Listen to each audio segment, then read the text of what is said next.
right, everyone, we're back and we're going to be talking about the standards, regulations, and laws that are going to be present in commercial kitchens or those found in the food service industry.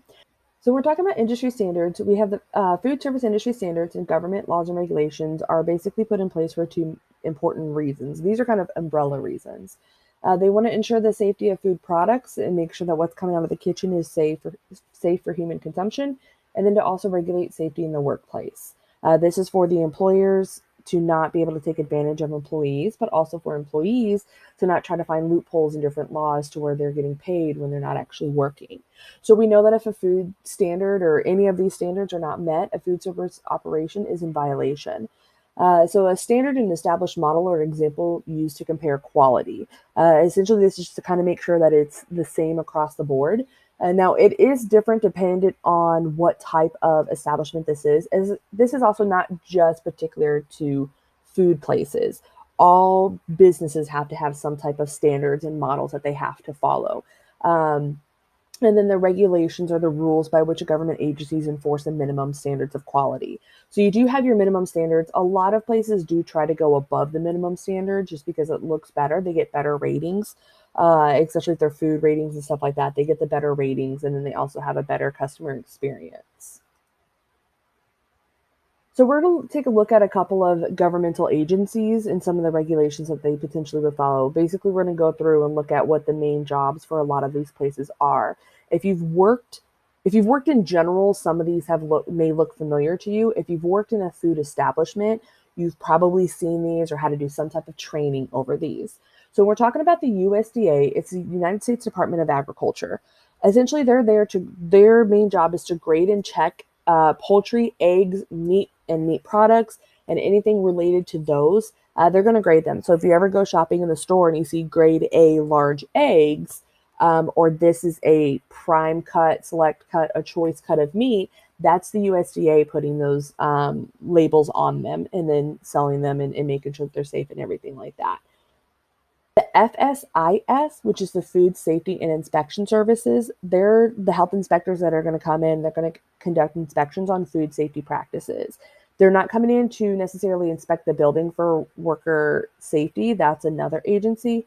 But they come in and they're going to check, okay, your boxes cannot be directly on the ground. They have to be on a platform of at least 4.5 inches or taller.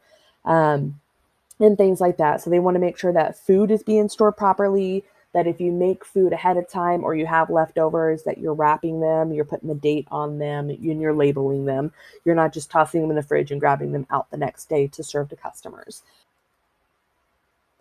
The next one we're going to look at is EPA. If you've ever seen the Simpsons movie, I know it came out years ago, but they do talk about EPA in there with the whole pig silo and Homer not disposing of waste properly. EPA is a real thing. It is the Environmental Protection Agency, and they decide how solid waste is managed, hence why they came in to Springfield when Homer wasn't getting rid of the pig's waste correctly. So solid waste is also going to include recyclables as well. So they're going to also look at packaging materials, cardboard boxes, paper, plastic, and they're also going to look at the hazardous materials. So how are you getting rid of cooking oil? How are you disposing of other liquids and stuff that are used that maybe are not typical? So you have to put them in special bins and things like that. The FDA, which is the Food and Drug Administration, they cover food and the packaging of foods other than fish, poultry, and meat.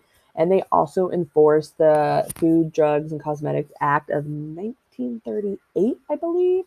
And so they're really their main concern, especially when related to the food industry, is to make sure that they cover the packaging of foods. NEPA is related to EPA, but it's not necessarily an actual agency. I point this one out. It's actually a policy act. So their main job is to protect the environment from damage caused by building development. So if you're going to come in and decide that you want to build a brand new building for your new restaurant or for any job, it could be a factory for something. They're going to make sure that the environment it has a low environmental impact in the surrounding area. The Occupational Safety and Health Administration, also called OSHA. Every single business has to let their employees be aware that OSHA exists. This is for your safety. So this is how the Radium Girls plays into this. OSHA's main job is to set standards and inspect workplaces to ensure that workers have a safe and healthful environment.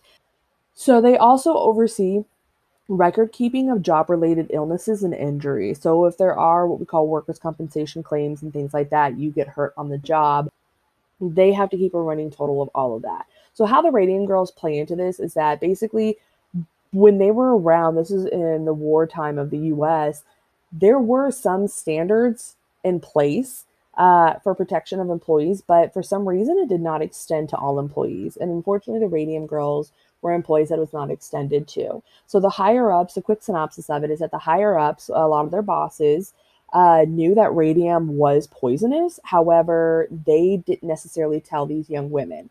And what they did is that they would use radium, they would mix it with paint because it would make it glow in the dark. So they would actually paint the little dials on watches so people would be able to read their watch at night, or at least in a darker setting. So, in order to paint these very, very precisely, they would use paintbrushes and they would dip them in the ink and they paint it on there. And then to get the paintbrush to a very, very um, definitive point, they would put the paintbrush in their mouth or on their lips to make it to a nice point, dip it in the paint, and keep doing that. They wouldn't clean it in between because they were told at that point that radium was safe for them, and it wasn't. Eventually, it led to multiple health issues. A lot of women actually died from complications due to the radium poisoning. So whether it was through cancer or they had like large tumors, basically their bones started to deteriorate, and it happened a lot in their mouth. So like their jaws would literally break if they were talking, or if somebody knocked their jaw would break. So it was really, really bad. And so OSHA actually came about because of what happened here. A lot of lawyers and stuff like that. There's some real kind of shady stuff going on with the courts, but they weren't taken serious. And so when they finally got somebody to take their case, and they were able to move on through the court, this is the beginnings of OSHA was established. So the next, what we're going to look at now are going to be basically making sure that everyone has an equal chance or an equal opportunity to work somewhere, whether you're disabled or you're older, you're younger, make sure you're not being taken advantage of because there are certain things, depending on your age, of like machineries and stuff that you can't use. So we're going to look at the Equal Employment Opportunity Act of 1972 that requires businesses to create affirmative action programs to prevent discrimination in the workplace. Affirmative action programs are used to locate, hire, train, and promote women and African Americans and other minorities to make sure that they are given the same opportunity to apply for jobs and they are not discriminated against or due to their gender, their race, ethnicity, and things like that.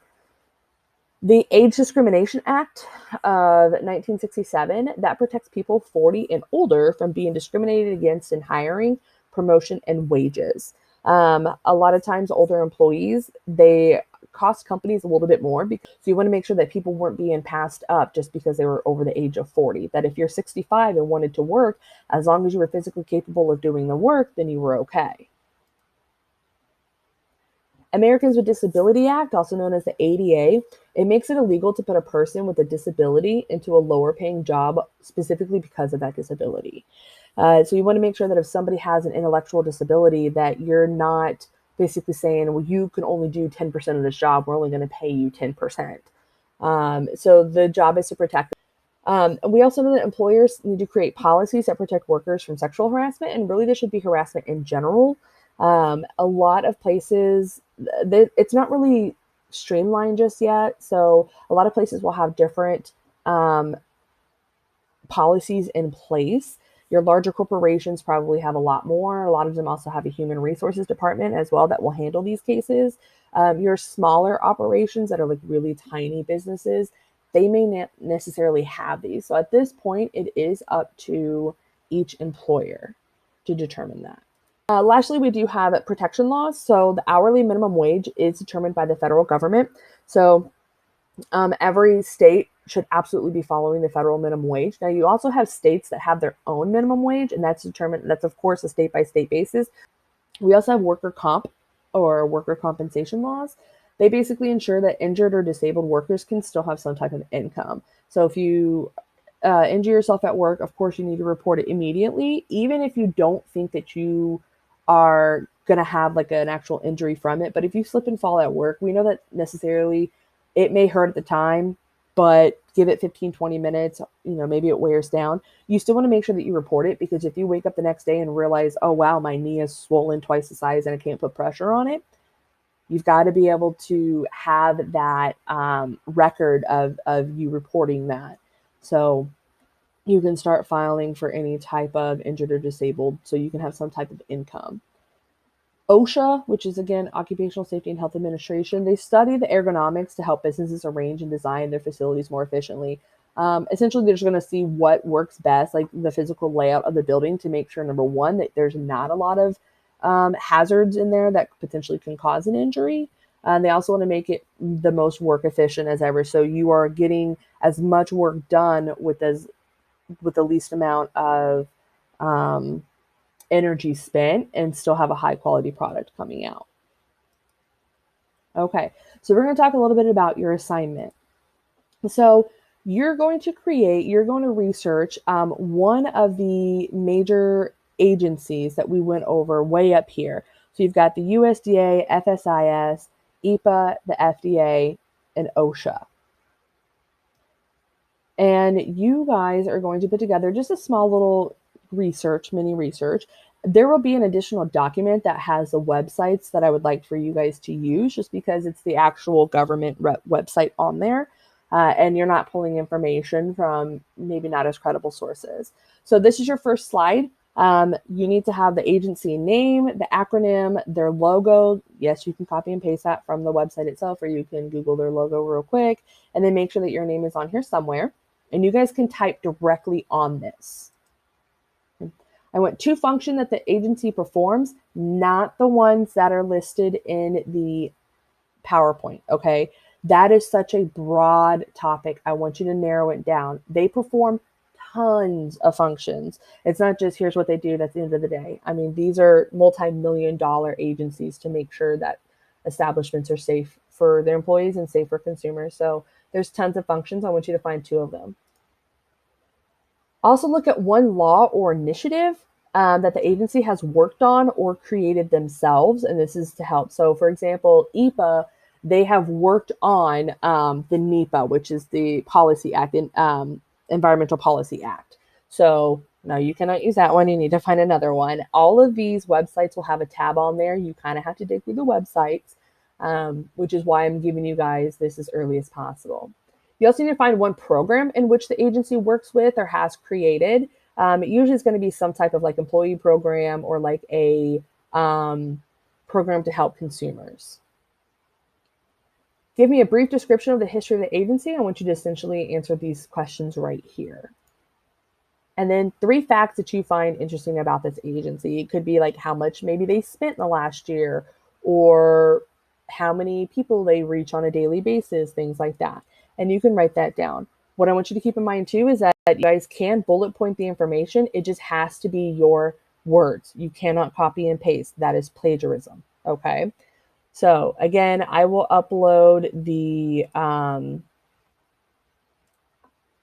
document. Here's the other document right here. As it's wanting to go to my other screen. Here's the ones that you can choose from.